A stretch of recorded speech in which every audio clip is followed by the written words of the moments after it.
So welcome to the class on business competency development.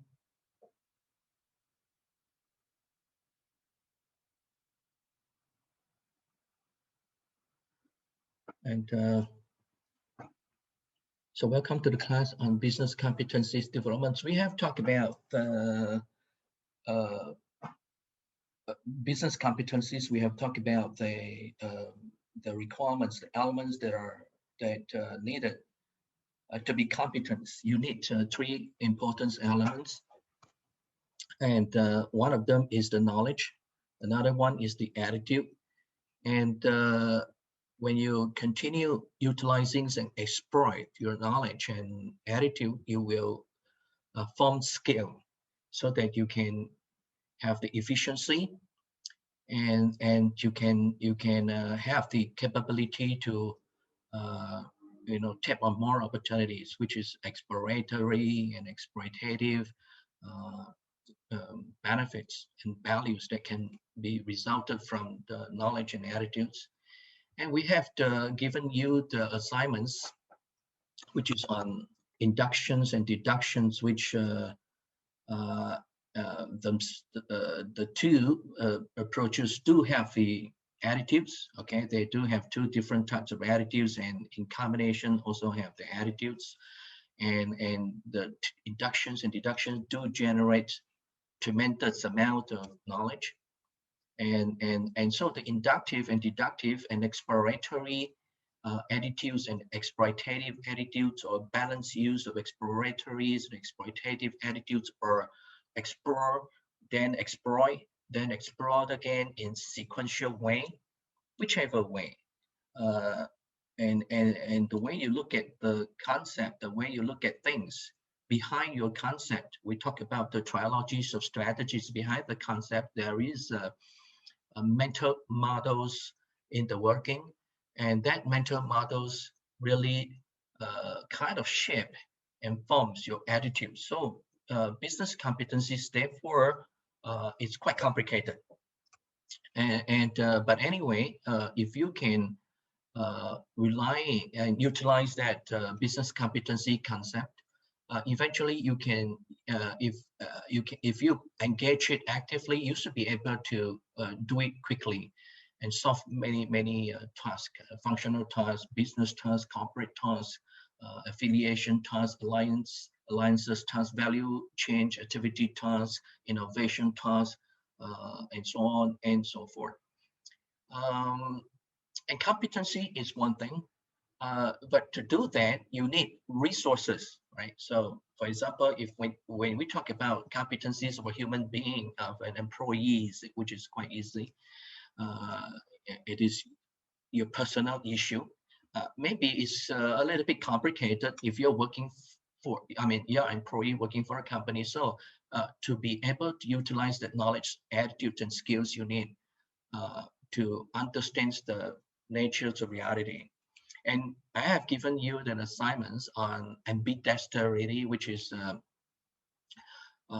about on the sensing the opportunity and your ability to sense, your ability to focus, your ability to perceive in a right way, and your ability to interpret in the right way. In the way that benefits your companies, and in turns,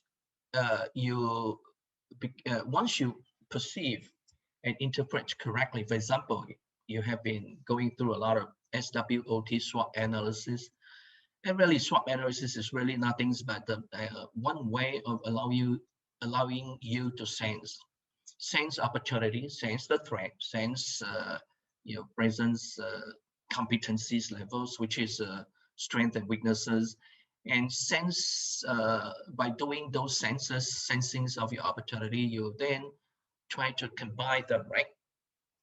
Combine them and see combinations of SW and OT in S itself, relative to an environment, relative to the expectations, relative to the goals, relative to the nature, the reality, the competitors of the of the customers. So we can, I mean, always can explain this in a bigger and bigger environments. I'm just trying to demonstrate through the SWOT analysis, so to put you back to business and allow you to see the linkages to every assignment. And there are different types of assignments that we can do, but because of time limitation, we can only give you certain types of competency types of assignments or competitive strategy assignments.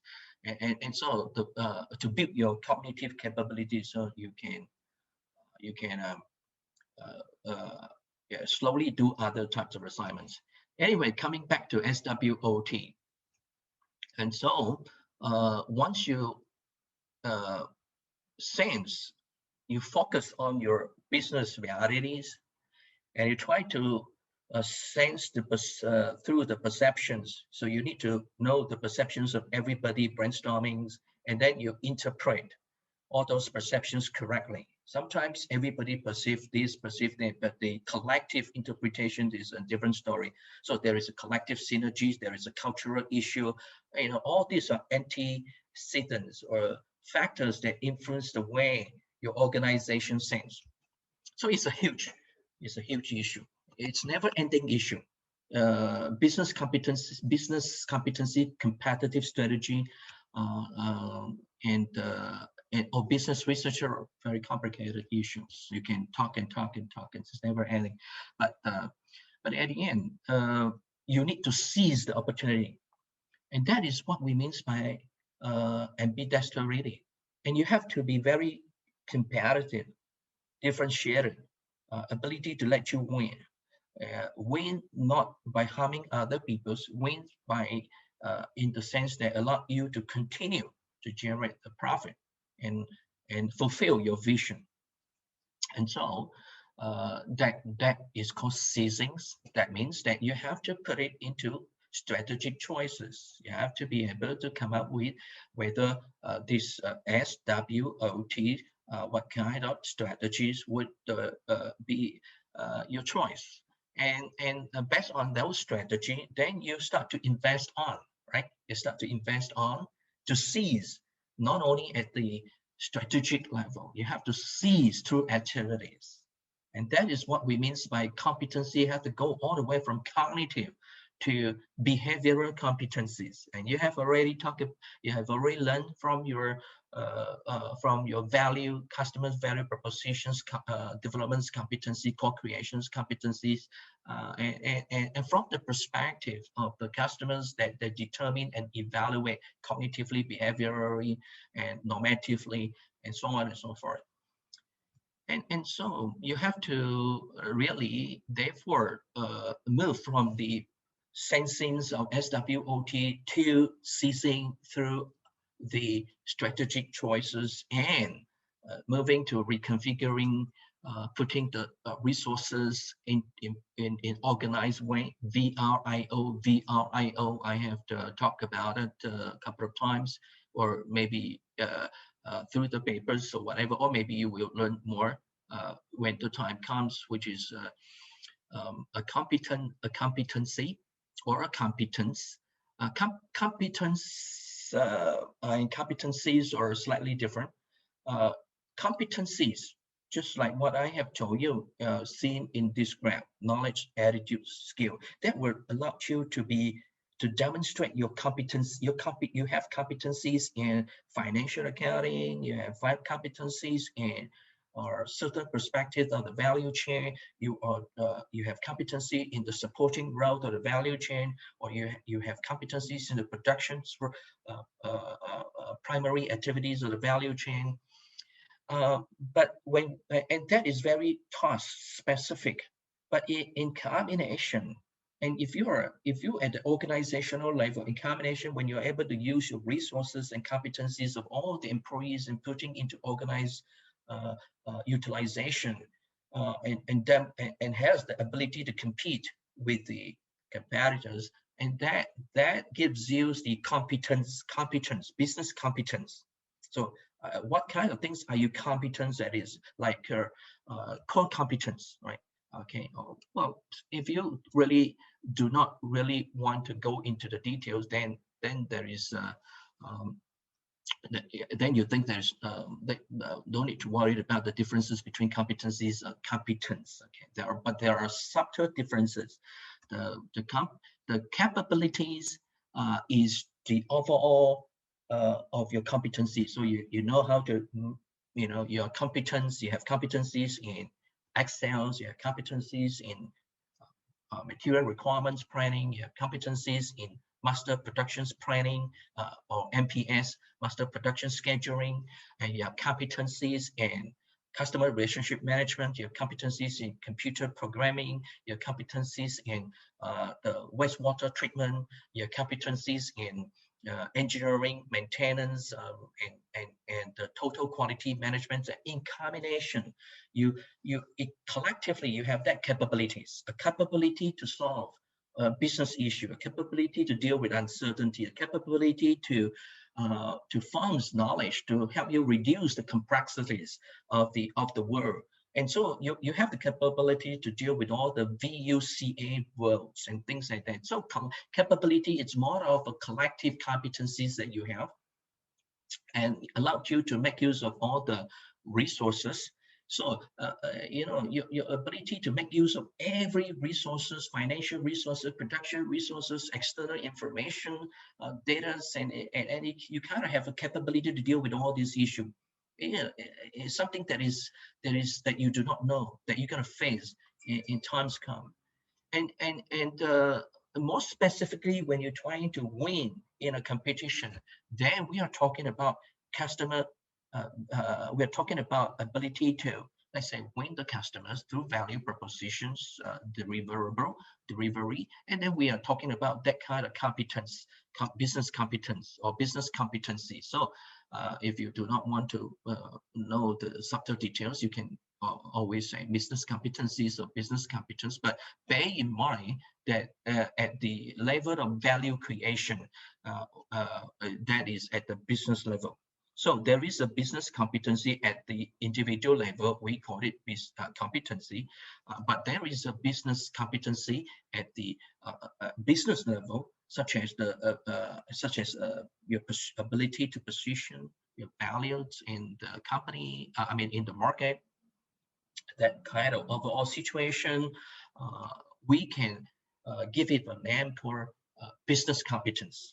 Your core competence. Where is your core competence? Okay, or maybe business competency. And where is your core competency or core competence at the business level? That means you must demonstrate the ability to do something different from your competitors and to win over the hearts and minds of the customers, right?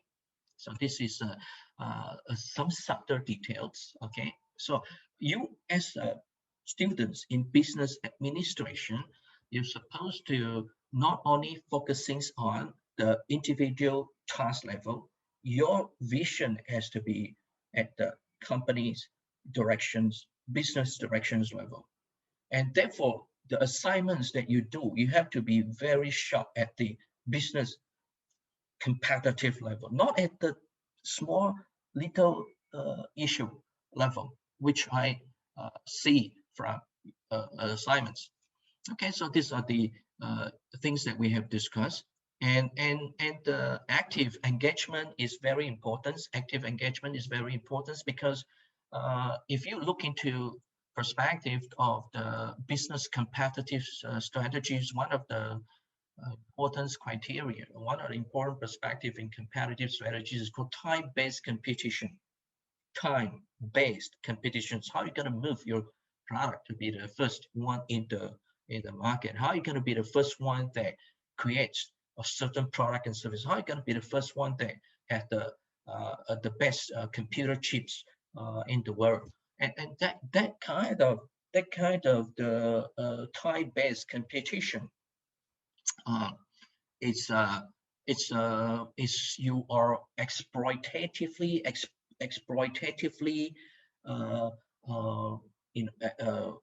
tapping on your exploratory opportunities, and we are talking therefore about efficiency. We are talking about effectiveness.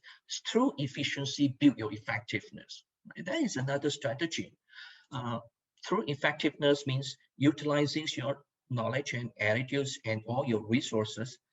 Knowledge is intangible resources. It is intellectual resources, and the resources could be everywhere on the value chain, everywhere on the social level, everywhere on the economical levels, or maybe public relations, everywhere on your public relationship network level. And then you utilize, and you have to have attitude, because the attitudes will gives your put the knowledge into working, and then you have to do it again and again, and that will form a skill, and that is called time-based competition. So nowadays people win because of this speed. Okay, so this is a very important issue, and people are rushing to make this happen in the semiconductors area, okay, in the space competition area, outer space competitions area, in artificial intelligence area. So the assignments that I will give to you, for the next assignments, probably I will give you 2 weeks to work on it, and it's a little bit more details, more difficult, and I would require you to go a little bit deeper, and I will give you a question that you cannot easily find the answers. You have to really explore and exploit. You have to utilize your ambidexterity concept. So let me see how you can utilize your ability. And so your ability, your ambidexterity, starting from your personal level all the way to the organizational level. So your meanings, your ability to sense, and your ability to seize the opportunity. Okay, so and that is a question that I want to demonstrate from you. But again, anyway, everybody done a good job this time, better than the last time, the assignments. Also, congratulations in a sense. Okay, so therefore, we know that knowledge generates innovate. You have to use that to be creative, and so that you can win in the market. So innovations comes into the pictures, or other things come into the pictures, or you if you look into the assignments, exploitative and exploratory types of things, situations, and it depends on your attitudes, and it depends on your competency. Uh, if you have an exploratory attitude, exploitative attitude, or exploratory process-driven knowledge, exploitative driven process knowledge, or inductive uh, process leading to a knowledge, or in deductions, not process leading to a knowledge. All these situations where eventually comes into the pictures to assist and help your organizations be different.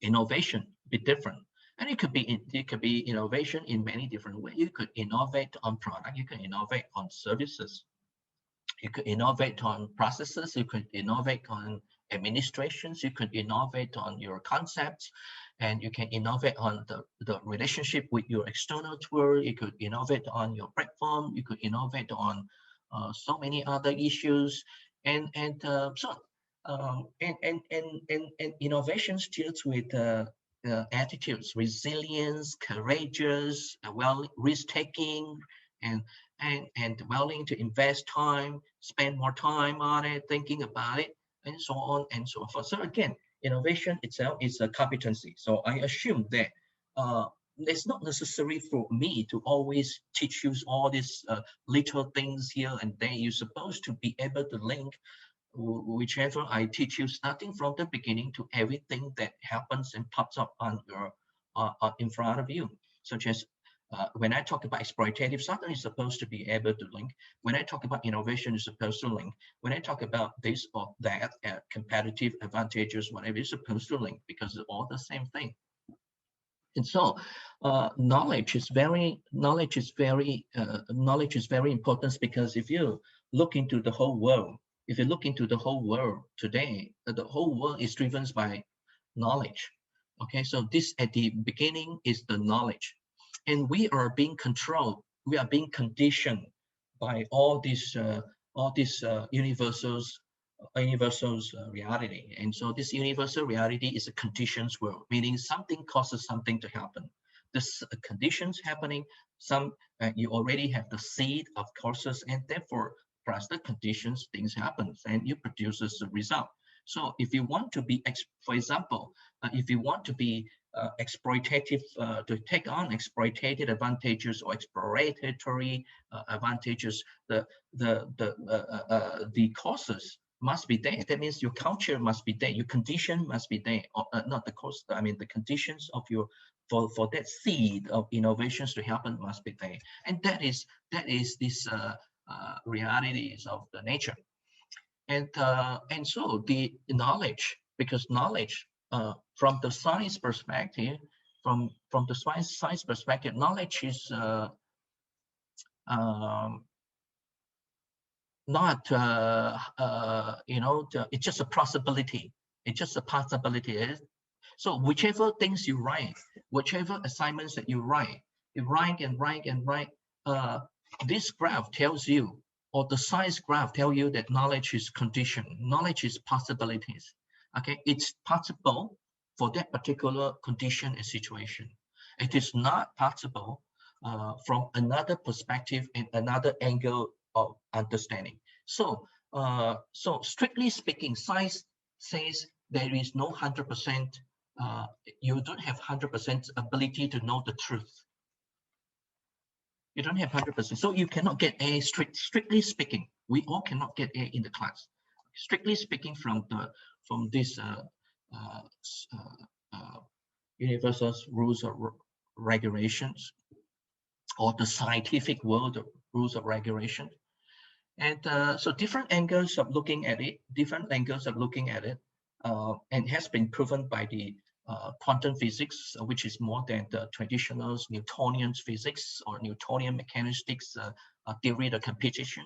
We're talking about quantum theory of business computation, which demonstrate a very important point, which is called induction. Inductive capability has been proven to be a strong control of the whole world. And again, I don't expect all of you to be able to demonstrate this kind of scientific, science-oriented thinking in businesses, but I'm sure if you put more effort on it, you should be able to do that. So back to this question of science induction. This quantum physics demonstrated that the whole world is inductions controlled reality, in a way that the angle of your observation, or simply a fact that someone is observing it, it changes the reality. Okay, it changes the reality. It changes the shape of your the occurrences, the possibilities and probabilities of the atoms, or the structures of the atoms, or the phenomena of the world, or the competitions world. So this quantum computing is the next quantum technology. We can communicate with the aliens let's say 20,000 billions light years ago, just by induction, inductive capabilities of just right, and the messages already sent across. Okay, so this is why worlds becomes very difficult, and because of that, this knowledge drives our activities, our actions. So with knowledge, it drives all our action. Okay, it drives all our activities, it drives all our strategy, it drives all our, whether we want to take on cost leaderships, or we want to take on the differentiation, or that depends on our knowledge. So let me show you one examples on these issues. I want you to be sharper, because this course and plus many courses will be a lot of assignment driven to give you sharper. So it's rather than I teach you, I would like to facilitate you and be a coach and mentor, so that you can think. And the time you think, the more you can think, the more you can help the communities.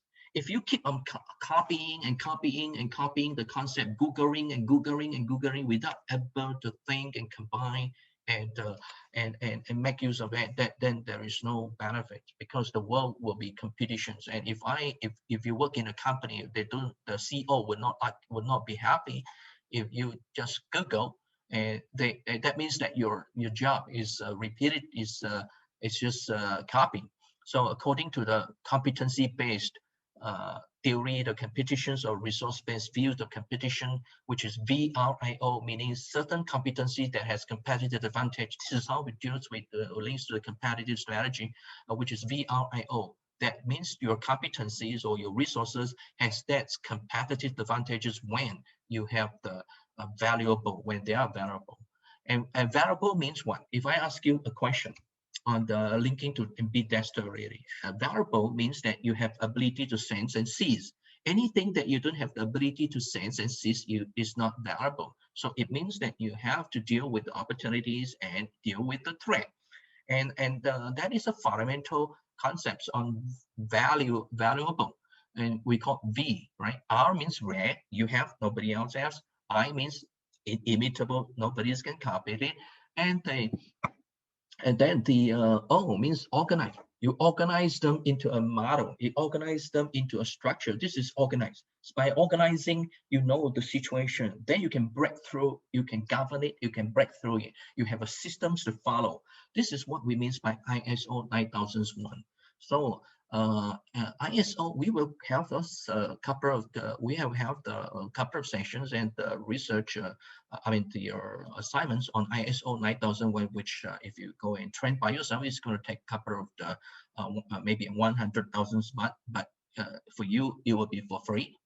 Okay, and if you want to work for big companies like the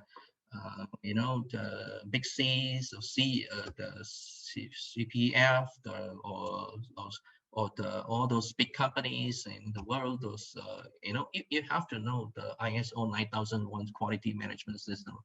So this ISO 9001 quality management system is the organized. Okay, it's the organized world, organized capability, organized competencies, organized resources, right? And putting into organized perspective. And so again, it's very important that we know that the knowledge generates the activity. So let's say if some people teach you, I'm sure a lot of people teach you, including me. And we were taught that some of the knowledge of the competitive advantages or competitive strategies. Okay, that if you go and read the books by Michael Porter from Harvard Business School, and the whole book is talk about competitive strategy, and the typology of competitive strategies can be demonstrated through maybe two dimensions. I think from Michael Porter's to Professor Michael Porter's, this is gurus of strategic management or competitive strategies, and he mentioned about the typological two dimension, two domains that you have to deal with it, and one of them, of course, is we are talking about business. Back to the business competency, we're talking about business. And we're talking about business. That means we are dealing with the market. We're dealing with the market. So whether your market is broad or narrow, that is the way the competitive advantages or your competitions are. Without the avenues for the locations for your competition, then you have nobody to compete. So why then might as well we transcend. Okay, so this is the world of competition. This is a world of competition, and because of this case, we therefore another typological dimensions of Michael Porter's in the competitive strategies or the places where you need to focus on your competency, business competencies, is the sources of competitive advantages, and it come from differentiations or it come from cost leadership. So, and combinations of the sources of competitive advantages, such as the things I have just demonstrated to you, VRIO, but for Michael Porter's, Professor Michael Porter's, he talk about in terms of the same thing, but in a different way. VRIOs from the resource-based views, the competency-based views of people who are working on the competencies or business competency courses or whatever. You focus on VRIO, but people who are focusing on the business competitive strategies, before we maybe we will have to look into the sources of competitive advantage more in detail, and even and also the manifestations of competitive advantage in that particular sense, because the sources are differentiation and cost leadership, and that is where it manifested. So you competitively you have the advantage in through the differentiation, you have the advantage through the cost leadership, manifested at a competency which is at VRIO level. And so this kind of knowledge teach you that if you want to win, you got to do some activity that differentiate. If you want to win, if this kind of knowledge teach you, if you want to win, you got to do some activities that look at the competitive advantages and differentiations or cost leadership level. And Michael Porter's competitive strategies, the whole book teach you that if you don't have the abilities or competencies to be able to choose either focusing on purely on the competitive differentiations or the cost leadership, then your company is overall stuck in the middle. So because your competency is not clear whether it's moving on that side or on the other side. Just like our, for example, a university. And if you're located in a universities, and on the one hand we have Harvard Business Schools, we have MIT, Stanford, and UC Berkeley, Caltech, and we on the other hand we have a lot of online facilities and universities. So which way, if you're stuck in the middle, that means that you are not clear whether go there or focus, or it's not, and then your company's performance goes down and you're not able to win. And this is where knowledge generates the activity. And so the type of activity that you choose depends on your knowledge. But if you stick to that knowledge, that is called ignorance. If you stick to that knowledge, particular knowledge, that is ignorance. So many people in the industries and the research therefore criticize, or not criticize, as constructive arguments or constructive knowledge sharing, in the sense that wait a minute, hold on a minute, the knowledge that just understood, just demonstrated, is probably not that it's correct in some sense, but it's stick to that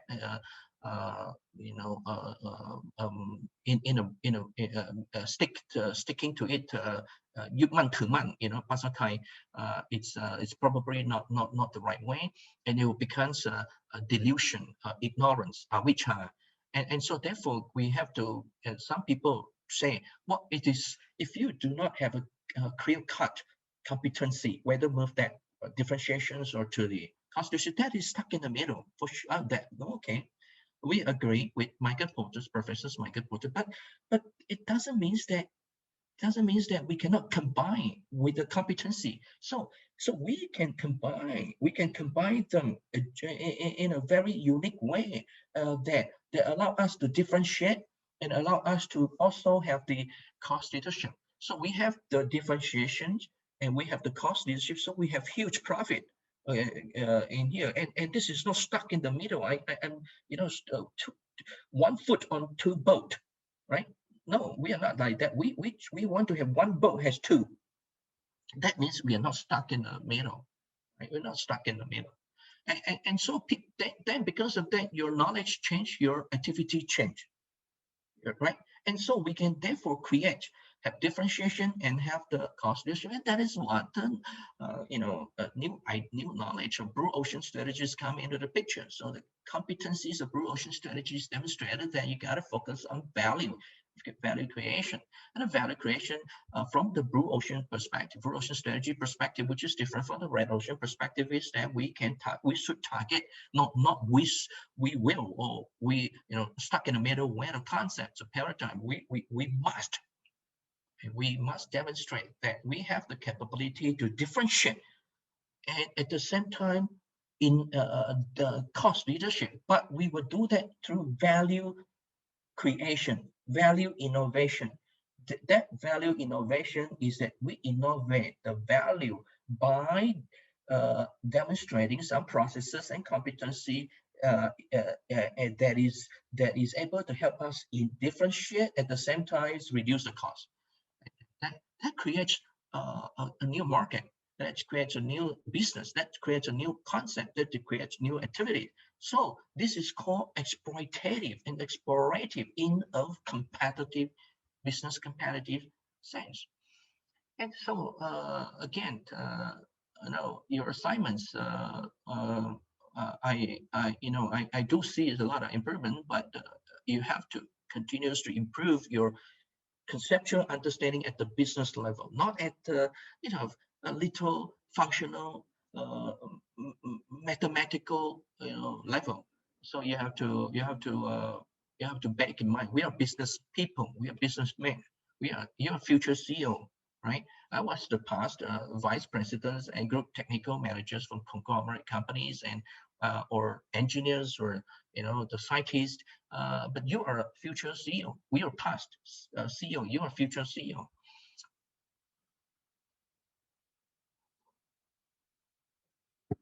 Okay, and because of the activities, the more activities you do, the more consciousness, winyan, okay, the more consciousness you have about what is going on. That consciousness, okay, is called sensings.